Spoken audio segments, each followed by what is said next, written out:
السلام علیکم ورحمۃ اللہ وبرکاتہ۔ قبر پر فاتحہ کیسے پڑھیں؟ قبر پر فاتحہ پڑھنے کا بالکل آسان طریقہ آج میں آپ لوگوں کے ساتھ شیئر کرنے جا رہا ہوں۔ بہت سارے لوگ جب قبرستان جاتے ہیں فاتحہ کے لیے تو وہاں پر جا کر چند بڑی غلطیاں کرتے ہیں جس کی وجہ سے وہ گناہ گار ہوتے ہیں۔ یعنی جاتے تو وہ اپنے مرحومین، والدین یا رشتہ دار، عزیز و اقارب کی قبر پر فاتحہ کے لیے، لیکن الٹا وہ گناہ کما کر لوٹتے ہیں۔ وہ کون سی غلطیاں ہیں وہ بھی میں آپ لوگوں کو بتاؤں گا جو کہ ہمیں نہیں کرنی چاہیے۔ یہاں پر سب سے پہلے یہ جان لیں کہ جب آپ قبرستان فاتحہ کے لیے تشریف لے جائیں تو قبرستان میں داخل ہوتے ہی سب سے پہلے قبرستان والوں کو آپ نے سلام کرنا ہے۔ السلام علیکم یا اہل القبور۔ سلام کرنے کے بعد ایک چیز دیکھیں کہ جس قبر پر آپ فاتحہ کے لیے جانا چاہتے ہیں، جو آپ کے رشتہ دار، عزیز و اقارب، اپنے آپ کے والدین کی قبر ہے جہاں آپ جانا چاہتے ہیں فاتحہ کے لیے، وہاں تک جانے کے لیے کوئی راستہ موجود ہے؟ اگر تو راستہ موجود ہے تو پھر اس قبر پر جا کر ہی فاتحہ پڑھیں، لیکن راستہ موجود نہیں ہے تو دیگر قبروں کو پھلانگ کر، دیگر قبروں کے اوپر، دوسری قبروں کے اوپر چل کر وہاں پر جانا یہ جائز نہیں ہے۔ پھر آپ کے لیے حکم یہ ہے، علماء بیان فرماتے ہیں کہ قبرستان کے کنارے کھڑے ہو کر ہی آپ اس صاحب قبر کے لیے فاتحہ پڑھیں۔ قبر کے لیے فاتحہ پڑھی، دعائے مغفرت کریں، ٹھیک ہے نا۔ قبروں کو پھلانگ کر بہت سارے لوگ غلطی کرتے ہیں تو اس چیز کی بالکل جو ہے وہ توجہ نہیں کی جاتی۔ قبروں کو روند دیا جاتا ہے۔ اپنے مرحومین کی قبر تک پہنچنے کے لیے نہیں دیکھیں گے کہ ہمیں کسی قبر پر چل رہے ہیں، ایسا بالکل نہیں دیکھا جاتا۔ حالانہ کہ حدیث پاک کا مفہوم ہے، رسول صلی اللہ علیہ وآلہ وسلم نے ارشاد فرمایا، میں آپ کے انگارے پر چڑھوں یا تلوار پر چلوں یا آگ کا جوتا پہن لوں، یہ مجھے کسی مسلمان کی قبر پر چلنے سے بہتر ہے۔ یعنی یہ رسول صلی اللہ علیہ وآلہ وسلم کا فرمان ہے کہ آگ کا جوتا پہن لینا یا مسلمان کی قبر پر چلنے سے بہتر ہے۔ تو قبر پر چڑھنا نہیں چاہیے، اوپر اس کے قبر جو ہے وہ روند کر قبروں کو اپنے مرحوم کی قبر تک نہیں پہنچنا ہے۔ اگر راستہ ہے تو جائیں، اگر نہیں تو پھر آپ قبرستان کے کنارے کھڑے ہو کر فاتحہ پڑھیں، ان کے لیے دعائے مغفرت کریں۔ اس کے بعد نمبر 3 پر اگر راستہ موجود ہے اس قبر پر جانے کے لیے تو وہاں پر جب آپ جائیں اپنے مرحومین کی قبر پر پاؤں کی طرف سے جائیں گے، کیونکہ حدیث پاک کا مفہوم ہے کہ اس سے صاحب قبر کو تکلیف ہوتی ہے۔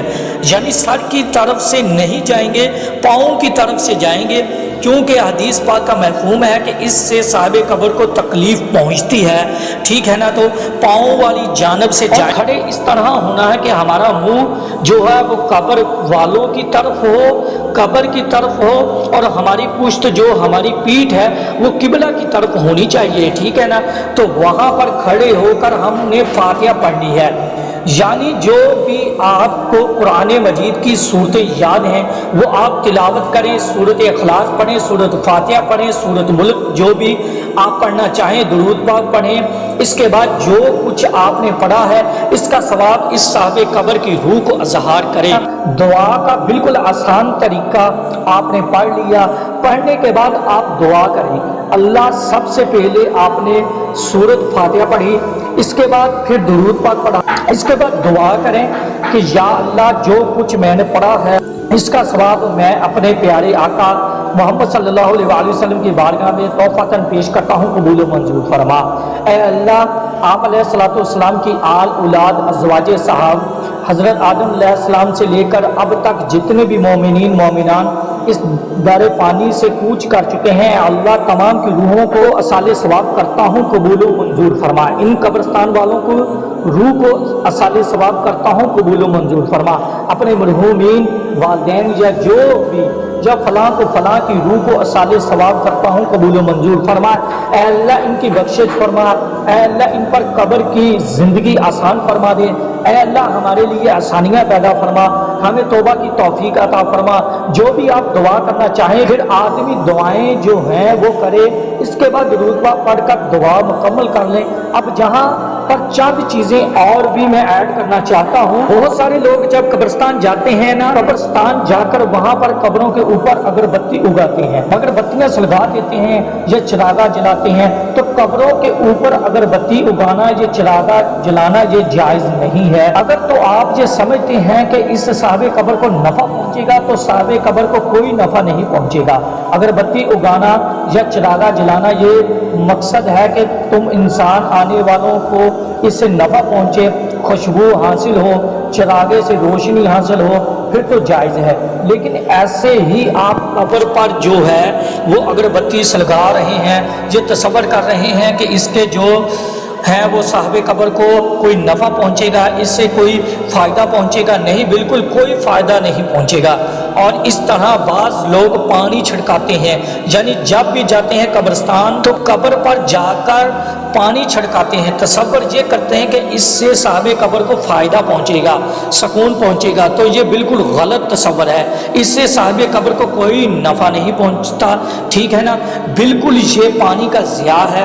تو پانی کا ضیاع جو ہے یہ گناہ ہے، ایسا نہیں کرنا چاہیے۔ ہاں اگر وہاں جا کر آپ اس پھیلی ہوئی قبر کی مٹی جو پھیلی ہوئی ہے اس کو اکٹھا کرتے ہیں، اس کو جمع کرنے کے لیے، اس کو جمانے کے لیے وہاں پر جو ہے پانی چھڑکاتے ہیں قبروں کے اوپر، لیکن اگر آپ یہ تصور کرتے ہیں کہ ایسے صاحب قبر کو سکون پہنچے گا، ٹھنڈک ہوگی، تو یہ بالکل غلط تصور ہے۔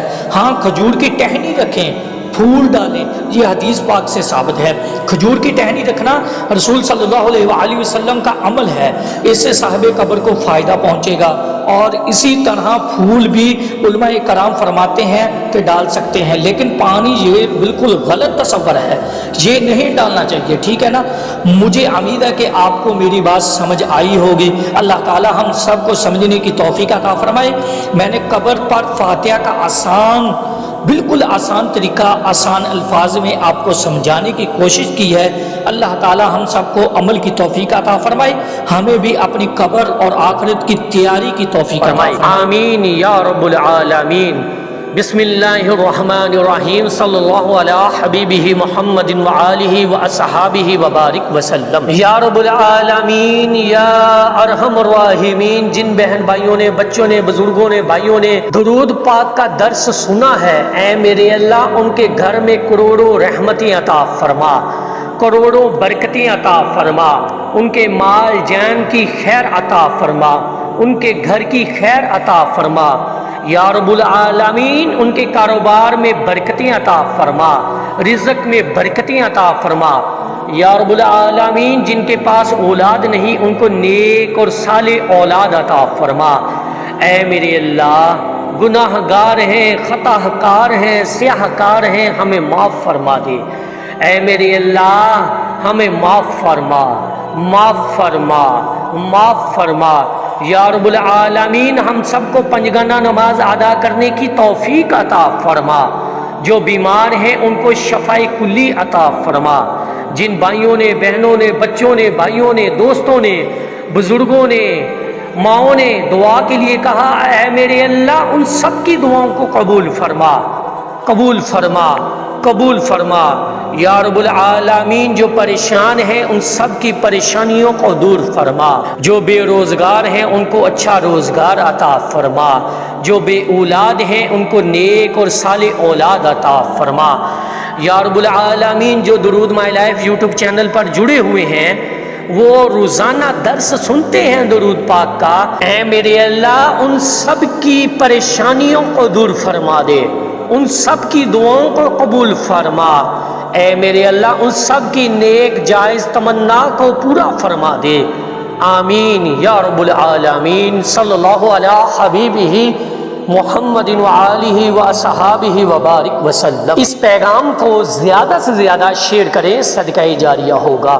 درود مائی لائف یوٹیوب چینل کو لازمی سبسکرائب کیجئے اور بیل بٹن کو دبا دیجئے تاکہ آنے والی ویڈیو کا نوٹیفیکیشن آپ تک پہنچتا رہے۔ السلام علیکم ورحمۃ اللہ وبرکاتہ۔